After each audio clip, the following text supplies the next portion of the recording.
नमस्कार दोस्तों, स्वागत है आप सभी का ऑनलाइन एडा फर्स्ट यूट्यूब चैनल पर। इस वीडियो में हम बात करेंगे उत्तर प्रदेश में नई प्राथमिक शिक्षक भर्ती को लेकर 51,000 शिक्षक भर्ती के बारे में, साथ ही सुप्रीम कोर्ट के आदेश पर नई शिक्षक भर्ती को लेकर। इसके अलावा अगर बात की जाए लेखपाल पीईटी की कट ऑफ को लेकर, सेव परसेंटाइल के बारे में, जनरल ओबीसी एससी एसटी, या फिर अगर बात की जाए कितने नंबर पर लेखपाल परीक्षा के अंदर आप शामिल होंगे। वीडियो को लाइक कर दें, साथ ही शेयर कर दें और चैनल को भी सब्सक्राइब कर लें, जिससे कि आप सभी को ऑनलाइन एडा फर्स्ट चैनल के माध्यम से तमाम सटीक जानकारी को नोटिफिकेशन सबसे पहले मिलते हैं। तो चलिए दोस्तों, वीडियो शुरू करते हैं। अगर आप एसएससी एग्जाम की प्रिपरेशन कर रहे हैं तो आप सभी के लिए गोल्डन अपॉर्चुनिटी अकेडमी लेकर आया है अल्ट्रा कॉम्बैट, जो कि स्टार्ट हो रहा है 24 अप्रैल दोपहर 12 बजे से। एनरोल करने के लिए आज गौतम 10 लगाएं, लिंक आपको वीडियो की डिस्क्रिप्शन में मिलेगा। ये पूरे तरीके से फ्री है, साथ ही आप भी इसमें अपनी प्रिपरेशन को चेक करने के साथ साथ बूस्ट भी कर सकते हैं, और साथ ही बहुत सारे रिवॉर्ड जीतने का मौका भी, जैसे कि डेल का लैपटॉप, सैमसंग का मोबाइल, फिलबिट की वॉच, अमेजोन वाउचर, साथ ही 100% तक की स्कॉलरशिप जीतने का मौका। ये जो टेस्ट बनाया गया वो इंडिया के टॉप एजुकेटर्स के द्वारा है। साथ ही ये लाइव टेस्ट आपको देखने के लिए मिलेगा, हिंदी इंग्लिश दोनों में आप सभी को मिलेगा, जहां पर सिर्फ 60 मिनट के अंदर 60 क्वेश्चन के आंसर देकर आप सभी जीत सकते हैं बहुत सारे रिवॉर्ड्स और 1 करोड़ तक की स्कॉलरशिप। इसमें आपको general awareness, quantity aptitude, English language, logical reasoning से संबंधित क्वेश्चन भी देखने के लिए मिलते हैं। ज़्यादा जानकारी के लिए लिंक वीडियो की डिस्क्रिप्शन में दिया है। आज गौतम 10 लगाकर अभी एनरोल करें और अपनी प्रिपरेशन को बूस्ट करें। एंड्रॉइड ऐप या फिर वेब पे भी आप सभी को लाइव टेस्ट देखने के लिए मिलेगा। ज़्यादा जानकारी के लिए लिंक वीडियो की डिस्क्रिप्शन में है। आज गौतम 10 लगाना बिल्कुल ना भूलें। शुरुआत करते हैं सबसे पहली अपडेट के बारे में। जैसा कि दोस्तों आप जानते हैं कि हाल ही में उत्तर प्रदेश अधीनस्थ सेवा चयन आयोग के माध्यम से लेखपाल की जो आपकी परीक्षा की तारीख है उनका ऐलान कर दिया गया है। 19 जून को आपकी परीक्षा देखने के लिए मिलेगी, लेकिन अभी भी बहुत सारे छात्रों के मन में सवाल है कि वो इस परीक्षा के अंदर शामिल होंगे कि नहीं होंगे। कोचिंग संस्थानों के माध्यम से अपने अपने कोर्स भेजे जा रहे हैं, किसी के माध्यम से अपनी कट ऑफ भी बताई जा रही है कि इतनी कट ऑफ वाले छात्र शामिल हो जाएंगे। किसी का कहना है कि 3 लाख तक अभ्यर्थी यहाँ पे शामिल होंगे, तो 3 लाख अभ्यर्थी अपने अपने अनुसार यहाँ से अंदाजे पे जो कोर्स हैं वो खरीद रहे हैं। लगातार कोचिंग संस्थानों के माध्यम से कोर्सेज भेजे जा रहे हैं, लेकिन सही सवाल यही है कि कौन लेखपाल भर्ती के अंदर बैठेगा, कौन लेखपाल भर्ती के अंदर नहीं बैठेगा। इस वीडियो में आपको मैं सत्य बताने का प्रयास करूंगा, क्योंकि ना तो हमारे माध्यम से कोई कोर्स बेचे जाते हैं और ना ही आपको ऐसी कोई सलाह दी जाती है। जो भी ऑथेंटिक जानकारी होगी वही मैं आपको देने का प्रयास करूंगा। तो चलिए दोस्तों, सबसे पहले बात कर लेते हैं लेखपाल की कट ऑफ के बारे में। और अगर आपको वीडियो पसंद आए तो वीडियो को आप लाइक अवश्य कर दें, साथ ही और भी दोस्तों के साथ शेयर कर दें, क्योंकि हर एक अभ्यर्थी के मन में यही सवाल है कि हमारा सिलेक्शन होगा कि हमें बिठाया जाएगा कि नहीं बिठाया जाएगा। क्योंकि बहुत सारे यहाँ से दावे वादे तो देखने के लिए मिलते हैं, लेकिन बाद में जब अभ्यर्थियों को बिठाया नहीं जाता, एक अभ्यर्थी 6 महीने से प्रिपरेशन कर आए और सडनली उसको पता चले कि वो लेखपाल भर्ती में नहीं बैठेगा, तो कितना बड़ा झटका होगा। कुछ यहाँ से उसने कोर्सेज भी परचेस कर लिए होंगे, कुछ बहकावे में आकर बड़े बड़े संस्थानों के माध्यम से कोर्स बेचे जा रहे हैं, लेकिन जब बाद में उसको पता चले कि हमारा तो बिठाया ही नहीं गया, उसके बाद क्या बीतेगी। इसलिए आप सभी को पता अवश्य होना चाहिए। तो पीईटी लेखपाल की कट ऑफ के बारे में अगर बात की जाए, आपका एग्जाम 19 जून को देखने के लिए मिलेगा। लेखपाल भर्ती के अंदर कुल आवेदन की संख्या आप जानते हैं कि 13.5 लाख से ज़्यादा छात्रों ने लेखपाल भर्ती के लिए आवेदन किया है। वो चाहते हैं कि इस परीक्षा के अंदर उनको बैठने का मौका मिले, लेकिन क्या पूरे 13.5 लाख को परीक्षा के अंदर बैठने का मौका मिलेगा? तो इसका सवाल का आंसर है बिल्कुल नहीं।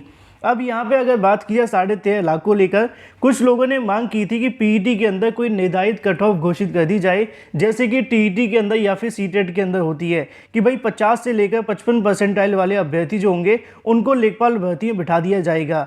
ये मांग काफ़ी लंबे समय तक चली, कुछ अभ्यर्थी इसको लेकर न्यायालय में भी गए, लेकिन अभी कोई फैसला नहीं हुआ और ना ही आयोग के माध्यम से ऐसी कोई जानकारी दी गई कि फिक्स कट ऑफ यहाँ से कोई लागू की जाएगी। तो अभी तक अगर देखा जाए फिक्स कट ऑफ के बारे में, तो कोई संभावना आयोग के माध्यम से नहीं बताई गई है। लेकिन आयोग के अगर इंटरव्यू को देखें, उनके माध्यम से दी गई जानकारियों को देखा जाए, तो लेखपाल भर्ती के अंदर वो कहीं ना कहीं उनका मानना है कि 15 से लेकर 20 गुना अभ्यर्थी को क्वालिफाई करेंगे। अब थोड़ा सा यहाँ अंदाज़ा लगा करके देखते हैं।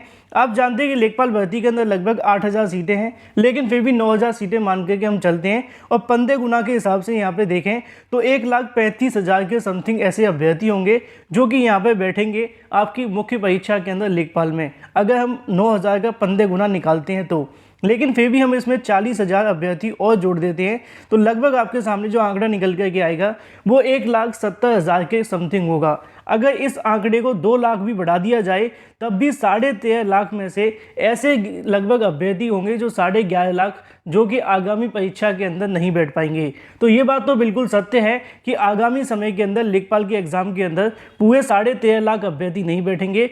ज़्यादा से ज़्यादा 2 लाख अभ्यर्थी लेखपाल परीक्षा के अंदर बैठ सकते हैं और हो सकता है कि आंकड़ा इससे भी कम हो जाए। अब सवाल आता है कि 1,70,000 के ऊपर या फिर 1 लाख 2 लाख के समथिंग ऐसे अभ्यर्थी अगर बैठते हैं तो जनरल ओबीसी एसटी की कट ऑफ क्या रहेगी? क्या यहाँ पे ओबीसी और ईडब्ल्यूएस वाले छात्रों को भी बेनिफिट भी मिलेगा या फिर उनको यहाँ पे एक ही कैटेगरी में ले लिया जाएगा?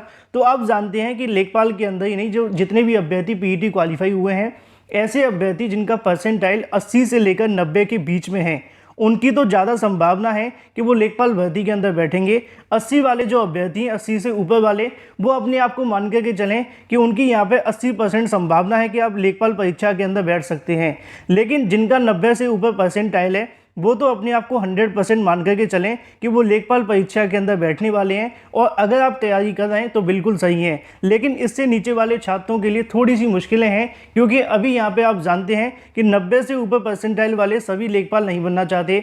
कोई यहाँ पे लोअर की भर्ती के लिए बैठना चाहता है, किसी ने किसी और भर्ती के लिए आवेदन कर दिया है। तो इसका मतलब ये नहीं है कि पीईटी के अंदर अगर आपका 90 से कम परसेंटाइल है तो आप लेखपाल में नहीं बैठेंगे। आप बैठ सकते हैं, लेकिन आपकी संभावना थोड़ी सी कम है, क्योंकि 80 से ऊपर वाले जो अभ्यर्थी होंगे उनके लिए यहाँ पे 70 से 80% संभावना है कि उनको लेखपाल परीक्षा में बिठाया जाएगा। लेकिन जो 90 से ऊपर अभ्यर्थी हैं उनके लिए तो 100% संभावना है कि वो लेखपाल के अंदर बैठेंगे ही बैठेंगे। अब बहुत सारे अभ्यर्थी ऐसे भी होंगे जिनका परसेंटाइल 80 से नीचे होगा, जैसे कि 70 से ऊपर, 80 से नीचे, या फिर 60 या फिर 55 और 50। अब ऐसे अभ्यर्थी के मन में सवाल है कि क्या उनको बैठने का मौका मिलेगा?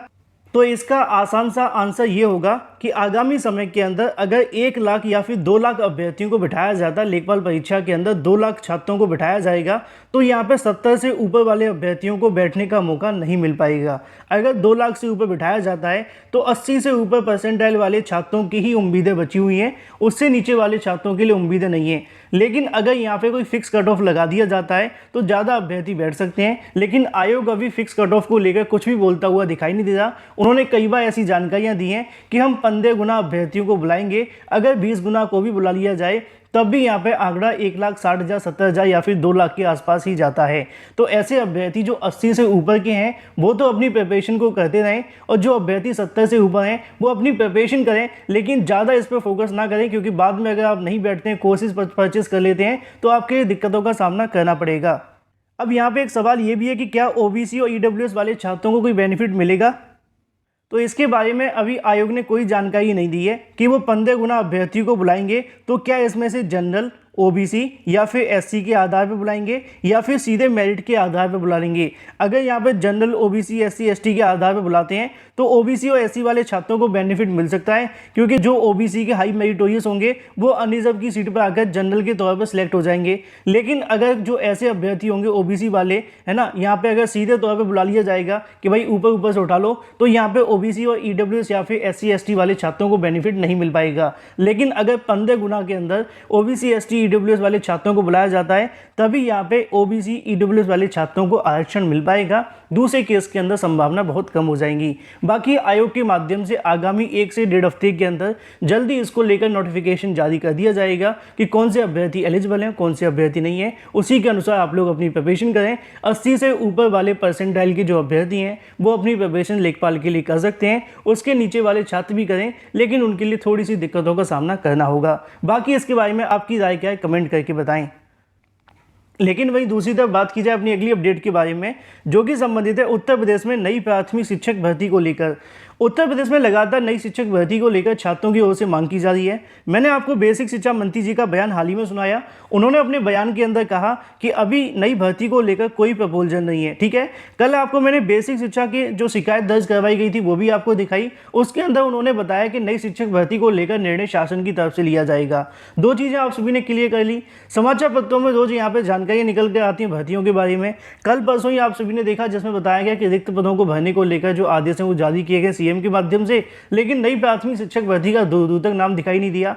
अब यहाँ पे छात्रों के मन में सवाल है कि नई प्राथमिक शिक्षक भर्ती का विज्ञापन जारी होगा भी या फिर ऐसे ही इंतजार करना पड़ेगा, क्योंकि सरकार ने पिछले कार्यकाल के अंदर 2 भर्तियां करवाई थी, पहली 68,500 और दूसरी 69,000। तो यहाँ पर छात्रों को उम्मीदें थी कि जो सरकार 68,000 69,000 शिक्षक भर्ती एक बड़ी संख्या में करवा सकती है, तो उनके माध्यम से 40 से 50,000 पदों पर शिक्षक भर्ती का विज्ञापन जारी होगा। लेकिन ऐसा नहीं हुआ। उन्होंने चुनाव से पहले 70,000 की बात की थी, लेकिन अब जो नए शिक्षा मंत्री आए हैं वो तो 70,000 तो छोड़ो, किसी भर्ती का भी नाम नहीं लेते हैं।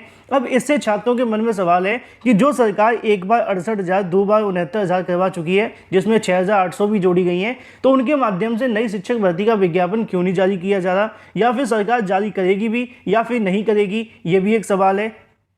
और इसी सवाल के जवाब के लिए छात्रों के माध्यम से चुनाव से पहले धरना प्रदर्शन दिए गए, ट्विटर वार किए गए, तमाम आरटीआई डाली गई, तमाम यहाँ से कहीं ना कहीं आंदोलन चलाए गए, लेकिन फिर भी सरकार ने नई शिक्षक भर्ती को लेकर अपने जो जुबान है वो नहीं खोली। लगातार मौन व्रत धारण किए हुए सरकार नई शिक्षक भर्ती के मुद्दे पर ना तो शिक्षा मंत्री जी बोलते हैं, ना ही मुख्यमंत्री जी खुलकर बोलते हैं। उन्होंने भले यूपीपीएससी यूपीडब्ल्यूएससी की भर्तियों के बारे में आदेश दिए, लेकिन नई शिक्षक भर्ती को लेकर कुछ नहीं कहा। अब यहाँ से सवाल है कि 51,000 शिक्षक भर्ती का अगर विज्ञापन जारी होना है तो वो किस प्रकार हो सकता है। वो जो विज्ञापन जारी हो सकता है वो सुप्रीम कोर्ट के आदेश पर ही हो सकता है, क्योंकि आप जानते हैं कि 69,000 शिक्षक भर्ती जो करवाई गई थी वो भी सुप्रीम कोर्ट के आदेश पर थी। 68,500 शिक्षक भर्ती करवाई गई थी, वो भी सुप्रीम कोर्ट के आदेश पर थी। अगर आपको याद होगा कि टीजीटी पीजीटी शिक्षक भर्ती का जो विज्ञापन आया था 15,000 पदों पर, यह भी सुप्रीम कोर्ट के आदेश पर था। तो यहाँ पे जो भर्तियां करवाई जाती हैं वो ज़्यादातर या तो कोर्ट के आदेश पर होती हैं या फिर सुप्रीम कोर्ट के आदेश पर होती हैं। सरकार अपनी तरफ से शिक्षक भर्तियां करवा दे, ऐसा बहुत कम देखने के लिए मिलता है। और इसका जीता जागता सबूत आप सभी के सामने है। 72,825 आज तक पूरी नहीं हुई। 29,000 मैथ और साइंस की भर्ती आज तक पूरी नहीं हुई। 12,460 प्राथमिक शिक्षक भर्ती आज तक पूरी नहीं हुई, क्योंकि इन भर्तियों को लेकर सुप्रीम कोर्ट के माध्यम से एक सख्त गाइडलाइन आनी चाहिए। जैसे कि 69,000 के अंदर जारी की गई थी कि 6 महीने के अंदर करा दी जाए, 1 साल के अंदर करा ली जाए, या फिर 1,37,000 पदों पर भर्ती करा दी जाए। यहाँ पर वो सरकार के माध्यम से दोनों भर्तियाँ करवा दी गई। सेम 15,000 टीजीटी पीजीटी के अंदर था कि भाई 31 अक्टूबर तक भर्ती पूरी करवा दो, नहीं तो आपके ऊपर जुर्माना लगा देंगे। चयन बोर्ड ने रफ्तार से भर्तियां पूरी करवा दी और विज्ञापन भी जारी हो गए। यही वजह है कि उत्तर प्रदेश के अंदर नई प्राथमिक शिक्षक भर्ती का जो विज्ञापन जारी होगा वो सुप्रीम कोर्ट के आदेश पर ही हो सकता है। अगर सुप्रीम कोर्ट इस मुद्दे को लेकर यहाँ से दखल दे या फिर प्रदेश सरकार को आदेशित करे 51,000 शिक्षक भर्ती के बारे में, जो हल्फनामा सरकार के माध्यम से 69,000 शिक्षक भर्ती के समय लगाया गया था कि हमारे पास 51,112 पद खाली हैं, अगर उसी हल्फनामे के आधार पर सरकार के ऊपर सुप्रीम कोर्ट के माध्यम से दबाव बनाया जाए, कोई अगर यहाँ से संगठन के माध्यम से सुप्रीम कोर्ट में जाकर इस मामले को संज्ञान में लाने का प्रयास किया जाए कि प्रदेश सरकार ने 2020 में बताया था हमारे पास 51,112 पद खाली हैं, लेकिन 2 साल बीत जाने के बावजूद ना तो सरकार नई शिक्षक भर्ती का विज्ञापन जारी किया और ना ही इसको लेकर कुछ बोलती हुई दिखाई दे रही है। लगातार अभ्यर्थी ओवर एज भी हो रहे हैं। इन्हीं तमाम मुद्दों को अगर सुप्रीम कोर्ट के अंदर रखा जाए तभी नई प्राथमिक शिक्षक भर्ती का विज्ञापन जारी हो सकता है, चाहे वो 51,000 हो या फिर 17,000। अदरवाइज आप जानते हैं कि सरकार जब अपनी मन से भर्तियां करवाती है तो वो लंबे समय तक लटकी रहती हैं, जैसे कि एडेड जूनियर शिक्षक भर्ती आज तक लटकी हुई है। लेकिन अगर सरकार को सुप्रीम कोर्ट के माध्यम से गाइडलाइन जारी होती है, कोर्ट के माध्यम से गाइडलाइन जारी होती है कि 3 महीने के अंदर, 6 महीने के अंदर, साल भर के अंदर भर्तियां पूरी करवा दी जाएं, तभी ये सरकार नई प्राथमिक शिक्षक भर्ती को यहाँ से पूरा करवा सकती है। अदरवाइज आप जानते हैं कभी शिक्षा मंत्री जी के माध्यम से बयान आता है, तो कभी मुख्यमंत्री जी के माध्यम से, तो कभी समाचार पत्रों में, लेकिन भर्ती का विज्ञापन नहीं आता। अगर आप भी इस बात से सहमत हैं तो इस वीडियो को लाइक करें, ज़्यादा से ज़्यादा लोगों तक शेयर करें, क्योंकि इस चैनल के माध्यम से लगातार भर्तियों को लेकर तो आवाज़ उठाई जाती है, लेकिन वो आवाज़ ज़्यादा से ज़्यादा लोगों तक पहुँचे तभी आपको बेनिफिट मिलेगा। क्योंकि आप जानते हैं कि 3 साल हो चुके हैं, शिक्षक भर्ती ना अभी आई है और कब तक आएगी इसकी संभावना भी दिखाई अभी नहीं दे रही है।